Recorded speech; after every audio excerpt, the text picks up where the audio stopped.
2023 জানুৱাৰী 17 তাৰিখৰ পৰা মোৰ 10 বছৰীয়া ছোৱালী কেঞ্চাৰ ৰোগত আক্ৰান্ত হয়। মই বিবুৰাত ট্ৰিটমেণ্ট কৰি আছিলোঁ।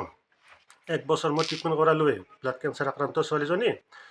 তাৰপিছত 1 বছৰ ট্ৰিটমেণ্ট কৰাৰ পিছত ছোৱালীজনী কিছু ৰিলিফ পালে, ডক্টৰে অলপ ভালৰ ফালে অহা বুলি ক'লে। তাৰপিছত তাই ঘৰতে থাকিল। 2-1 মাহ থকাৰ পিছত তাই হোৱাটো চকুটোৰে ডাবল দেখা পালে।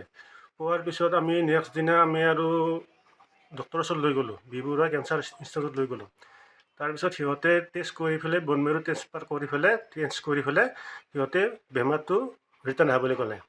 তাৰপিছত সিহঁতে আমাক এইটো কথা ক'লে ডক্টৰে, যি ছোৱালীজনীৰ বেমাৰটো ৰিটাৰ্ণ হ'ল, গতিকে আপোনালোকে ট্ৰিটমেণ্ট কৰাব নে ঘৰত ৰাখিব।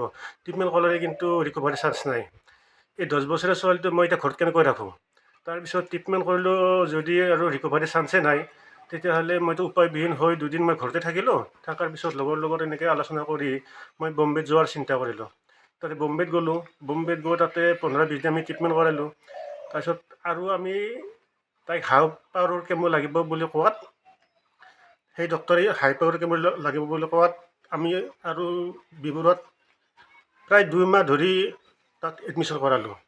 এডমিশ্যন কৰাৰ পিছত তাৰপিছত ডক্টৰে বন মেৰু ট্ৰেন্সফাৰৰ কথা ক'লে। আমাক বন মেৰু ট্ৰেন্সফাৰৰ কাৰণে বেংগলৰ হস্পিটেলত পঠাই দিলে। তাত 40 পৰা 42 লাখ টকাৰ প্ৰয়োজন হ'ব বুলি পেলাই বেংগলোৰৰ ডক্টৰে আমাক কয়। তাৰপিছত এইটো বন মেৰু ট্ৰেন্সফাৰৰ কাৰণে, যিটো বন মেৰু ট্ৰেন্সফাৰ কৰিব লাগিব তাইক, সেইটো কাৰণে 40 পৰা 42 লাখ টকাৰ প্ৰয়োজন হ'ব বুলি ক'লে। এতিয়া হস্পিটেলত এইটো নাৰায়ণা, বেংগলৰ নাৰায়ণা হস্পিটেলত সেইটো কথা ক'লে। আমি 5 মাহ ধৰি এতিয়াও ছোৱালীজনী ট্ৰিটমেণ্ট হৈয়ে আছে। বন মেৰু ট্ৰেন্সফাৰৰ কাৰণে 40 পৰা 42 লাখ টকাৰ প্ৰয়োজন হ'ব বুলি ক'লে। এতিয়াতো মোৰ এই 2 বছৰ 2.5 বছৰ হ'ল বম্বেত গ'লোঁ, ইয়াতে ট্ৰিটমেণ্ট কৰিলোঁ। এইটো ট্ৰিটমেণ্ট কৰাৰ পিছত গাঁৱৰ মাটি বাৰী ইয়াতে ঘৰ চবটো বিক্ৰী কৰি গ'ল। এতিয়া মইতো ভাড়া ঘৰতে আছোঁ। ভাড়া ঘৰত থাকিলে চব এতিয়া মোৰ একেবাৰে অসহায়, আৰু ডক্টৰে 4-5 মাহ থাকিব লাগিব বুলি কৈছে।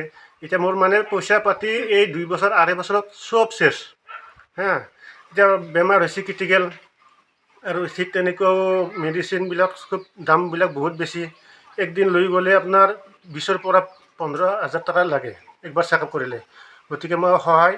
গতিকে মুখ্যমন্ত্ৰী মহোদয় ৰাইজৰ লগত মোক কেনেকৈ উদ্ধাৰ কৰিব পাৰে, বা ছোৱালীজনীৰ মুখৰ পিনে চাই মই কাতৰ মিনতি কৰিছোঁ।